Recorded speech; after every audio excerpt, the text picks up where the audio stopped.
Ya, ketemu lagi dengan channel BM Group. Kali ini kita akan jawab pertanyaan-pertanyaan yang muncul pada kolom komentar YouTube kami. Yang pertama ini ada Reswaraya Nur.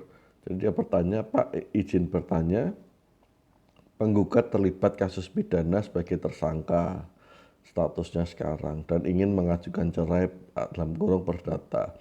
Apakah bisa digagalkan atau ditangguhkan berkas perceraiannya padahal sudah masuk kejaksaan kasus pidananya. Ya, kalau perceraian mau ditangguhkan berkasnya itu kan biasanya kalau saya tidak salah adalah mekanismenya itu kan sebelum perceraian itu kan ada perdamaian ya, ada mediasi. Nah, mungkin di situ bisa disampaikan. Jadi ketika sudah masuk berkasnya, baik dari pihak penggugat maupun tergugatnya, kalau memang belum dilaksanakan mediasi, mungkin bisa menghubungi panitera dan juga menghubungi pihak yang menjadi tergugat. Ya, jadi nanti disepakati di situ. Silahkan apakah mau ditangguhkan dulu untuk menyelesaikan dulu urusan pidananya. Seperti itu, ya. Jadi bisa disepakati di situ atau ketika mediasi juga bisa disepakati. Nah, yang kedua tentang manajemen konflik. Apakah konflik itu harus ada dalam suatu organisasi?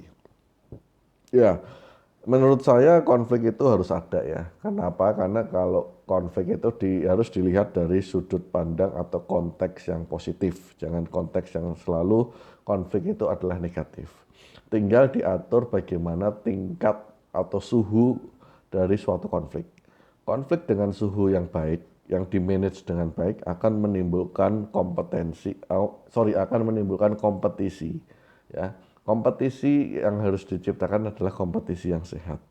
Tetapi kalau tidak ada konflik, itu semuanya akan bisa berdampak pada tidak munculnya inovasi, tidak munculnya kompetisi. Nah, jadi menurut saya konflik harus ada, tetapi levelnya harus di-maintain. Tidak terlalu tinggi karena bisa menimbulkan perpecahan, tetapi di level yang hangat sehingga menimbulkan kompetisi, melahirkan inovasi yang baru. Seperti itu, ya.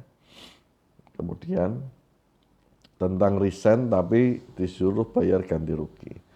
Tetapi misal pegawai kontrak, adakah cara untuk bisa keluar secara baik-baik dan tidak dikenakan denda? Atau kontrak yang benar, yang sah dalam hukum seperti apa? Mohon penjelasannya, semoga. Oke. Ya, cara baik-baik tadi ya, kalau pegawai PKWT ya, Anda mau mengundurkan diri ya tentu ada konsekuensinya. Kalau mengundurkan diri berdasarkan keinginan sepihak dan itu melanggar kontrak, artinya kontraknya belum selesai, ya Anda harus siap membayar ganti rugi, ya seperti itu.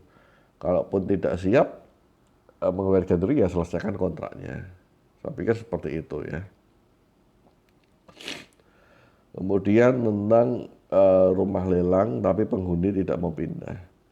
Izin bertanya Pak, setelah menang lelang, biaya apa saja yang perlu dipenuhi dan caranya bagaimana? Ya tentu ada tinggal nanti koordinasi satu dengan balai lelang, ya artinya Anda harus melunasi hasil kemenangan lelang. Jadi karena sudah menang lelang, kan harus ada uang tuh yang harus dibayarkan.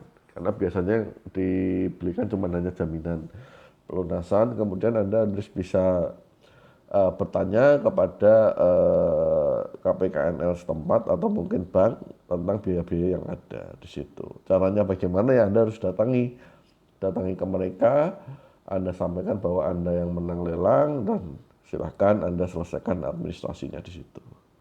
Ya. Kemudian mengenai hak resign PKWTT. Saya bekerja di sebuah perusahaan alat berat forklift Tangerang dari 2018 sampai 2023. Bulan 10 saya resign tapi tidak dapat hak apa-apa. Uang pisah tidak ada, cuma jam sostek yang cair. Kalau mau lapor perusahaan tersebut kemana? Yang pertama, sebelum melapor Anda harus pastikan bahwa Anda telah memahami PKB atau PP atau perjanjian kerja yang Anda lakukan, ya.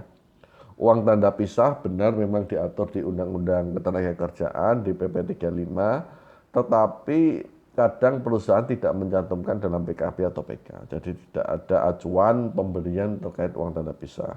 Nah, sebelum Anda melapor mengenai hal tersebut, Anda pastikan perusahaan Anda mengatur atau tidak uang tanda pisah, ya. Kalau memang mengatur, nominalnya jelas dan sebagainya, dan Anda sudah melakukan yang sesuai dengan hukum, tetapi Anda tidak mendapatkan uang tanda pisah, baru Anda bisa lapor. Lapornya ke Disnaker setempat. Tetapi kalau tidak diatur uang tanda pisah, ya percuma saja Anda lapor. Maka Anda bisa kena gugatan balik, ya. Jadi harus hati-hati sebelum Anda melakukan laporan. Anda kuasai atau pahami dulu permasalahan hukumnya.